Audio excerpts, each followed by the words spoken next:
Hi, I'm Alex from Wilkinson Cameras, and today I'm in Liverpool testing out not one but two brand new lenses for Sony cameras. Two lenses, both 50mm f1.4, the new Sigma Art priced at $849 and the new Sony FE 50mm f1.4 G Master priced at $1499. That's a £650 price difference. So are you better off buying the Sony 50mm 1.4 G Master or saving some money and buying two Sigma lenses? We're putting the two lenses to the test side by side here in our Liverpool store. We're in our studio, which is upstairs above the store. You might hear a little bit of background noise. It is for hire if you want to come and do your own photo shoots. The plan originally was to go outside and get a load of architecture. I had loads of my own kind of building shot list that I've wanted to take for ages planned. But it is the northwest of England, the weather is always unpredictable, and today it's been absolutely lashing it down with snow. So we kind of abandoned that idea quite quickly, and we're going to do a little bit of still life, and we've got a model coming down soon as well, so that we can really test these lenses out in a couple of different scenarios.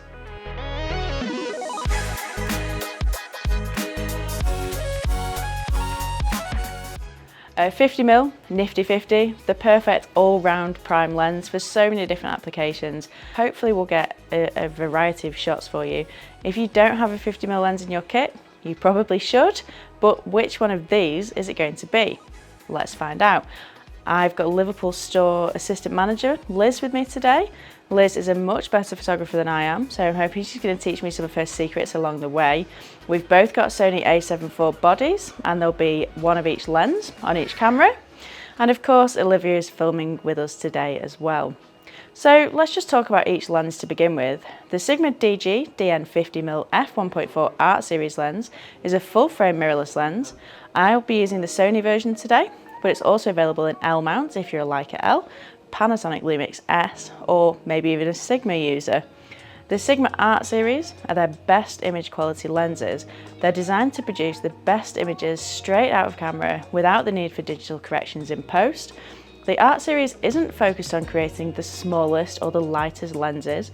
Of course this is factored into the design, but they're not going to compromise on the image quality for the sake of shaving a few grams off the weight.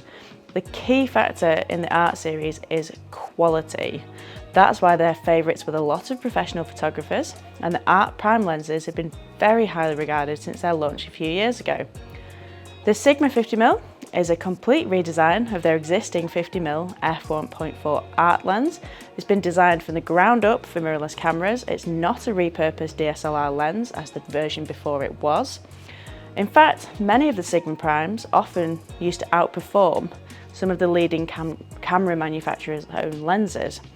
As a family-owned business and a smaller name compared to the big names like Canon or Nikon, they've got quite a few parallels with Wilkinson Cameras, so I'm kind of rooting for this lens to come out on top here, but we'll see how it pans out.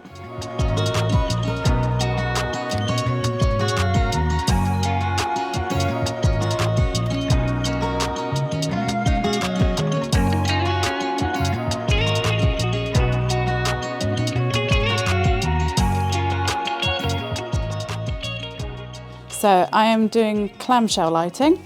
So we have the main dish, main source of light overhead, which is a beauty dish. I'm going to pop a reflector just underneath. That's going to bounce some light under the face, fills in some shadows, and also adds really nice highlights to the eye. So it gives a catch light, similar effect to a ring light. Okay.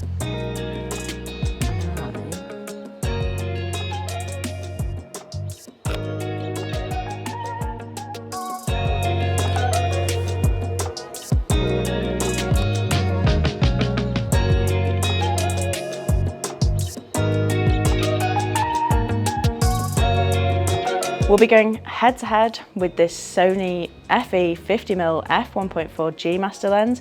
The G Master lenses are the very best of Sony's lens lineup, offering the best build quality, superb image quality, and designed with professionals as well as enthusiasts in mind. Both lenses are dust and weather sealed to some extent. Neither company provides exact information on this, but you can see the weather sealing on both lenses clearly. Both feature linear motors, which gives you fast and quiet AF, as well as accurate AF tracking. They're both designed for mirrorless cameras from the ground up. They both promise corner-to-corner sharpness and beautiful bokeh. Just a little word on the bokeh. The Sigma lens is a complete redesign of their DSLR version of this lens. And I've been told that this new mirrorless version renders the bokeh noticeably different from the old one. It's not necessarily bad, but it's different. So worth considering if you are going to upgrade from the original version. They've both got aperture rings with the option to declick them or lock the aperture ring and control only from the camera. They both feature custom buttons, which you can set the function for in camera. By default, this is set to focus hold, but there are other options. The Sony wins here, having 2 buttons rather than just the one on the Sigma. This makes it a touch more useful if you're shooting both portrait and landscape. They both feature 11 blade apertures for round, smooth bokeh, and both feature moisture and oil repellent coatings on the front element to protect from dust and fingerprints. So there's lots and lots of things these lenses have in common. However, there are some differences. The Sony is both shorter and lighter, noticeably, than the Sigma. Neither of these are big lenses, but the Sony certainly does feel that little bit smaller and lighter. It's around 1.5 centimeters shorter and about 150 grams lighter. Not only that, but the Sony does feel a bit better balanced, probably in part due to its shorter overall length. Build-wise, they both feel very nicely made. I personally prefer the look and feel of the Sony, but honestly, if it turns out these produce identical images, I won't be paying £850 more for a different paint finish. The minimum focus distance in AF for the Sigma is 45 centimeters and for Sony it's 41 centimeters. For this type of lens, that's about what you'd expect. So not only is the Sony 150 grams lighter than the Sigma, but it's also teeny tiny compared to the Sony 50mm F1.2 G Master. And this is going to be a serious contender for a lot of people who want a fast aperture standard prime for their Sony camera.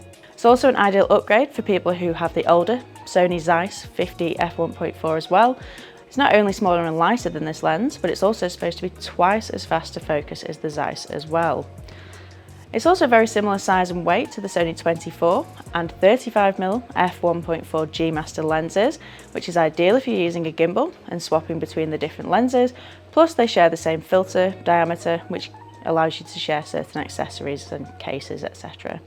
So I've actually been shooting with the Sony for most of the day up until now, and I've just switched to the Sigma, and you know, it is noticeably heavier. It is quite a lot different from the Sony. I don't know if you're appreciating now having the lighter lens. I am, yeah, significantly lighter, which means less ache on the arms. I'm also finding the Sigma quite contrasty, so it's picking up more highlights, which can be good, but also may mean a little bit more work in post to bring that down. I've got the Sony, and you can see that this seems to have much cooler colour tones than the Sigma. The model's skin looks a lot warmer here. It's a bit pinkier tones, whereas on the Sony, sorry, even I'm confusing myself. On the Sony, you can see there's more yellow tones, and it's slightly cooler, but the white balance on both of the cameras is identical. All the settings are completely identical.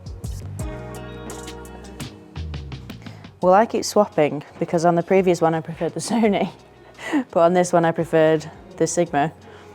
The Sigma does seem to be a bit warmer and a little bit, I'd say, more flattering on human skin tone in a side-by-side with the Sony. I don't know what Liz thinks. I've found overall the Sigma is a more pleasing colour. It's pulling slightly magenta, but I find that easier to correct than Sony, where it's pulling slightly green. So, but if we put that back on, it is very noticeably, the Sigma is very noticeably more contrasty than the Sony. Although I can see here, Sony is pulling highlights on the forehead, not quite as much as the Sigma. So the jury's out. Yep.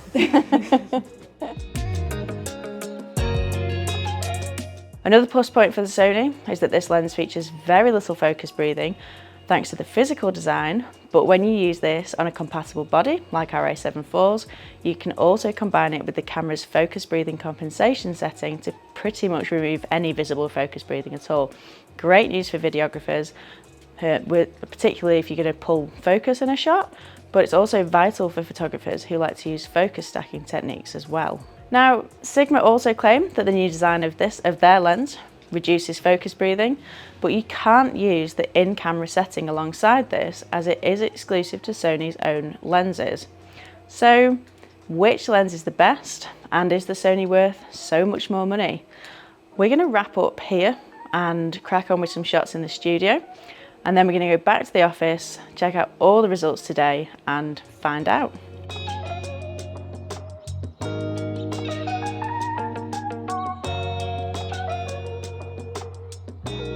Using these lenses throughout the day, we could immediately see differences in weight and handling, but also how they rendered colour and bokeh.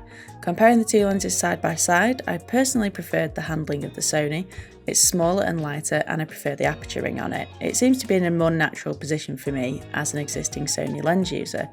But I took the Sigma lens home with me and used it a little bit more, and I realised that once I no longer had the Sony lens to compare it to, that the size and the weight was not really a problem. It's not obscenely heavy, especially when I was also testing it alongside the Sigma 60 to 600mm. You can see how sharp it is and the details that it's picked up in my cat's eyes. Yes, the Sony wins on weight, but I'm not sure I'd be spending so much more money just to save on weight. I think I actually preferred the bokeh and the colours that the Sigma produced as well, but this is subjective. When you start to look into the nitty-gritty of these two lenses, you'll see that the Sony does have the edge on the Sigma in terms of sharpness at f1.4, but only just. The Sony also excels when it comes to video. The focus breathing is almost non-existent, and it can make use of the focus breathing compensation mode in camera.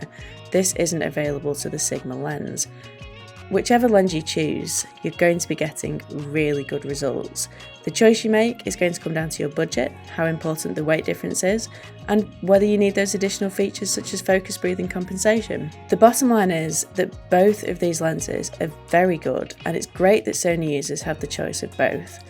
I think for me, as a stills photographer, the price difference is so big that I'd be leaning towards the Sigma so that I could put extra money towards an additional lens.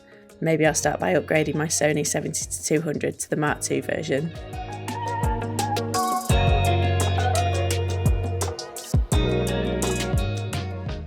So, did you pick the winner from the beginning? Had you guessed Sony? Had you guessed Sigma?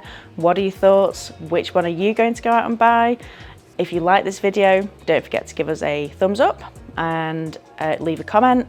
We always answer your questions, and don't forget to subscribe so you're always the first to see our other videos. We've got some other Sony lens videos as well as loads more coming out in the future as well.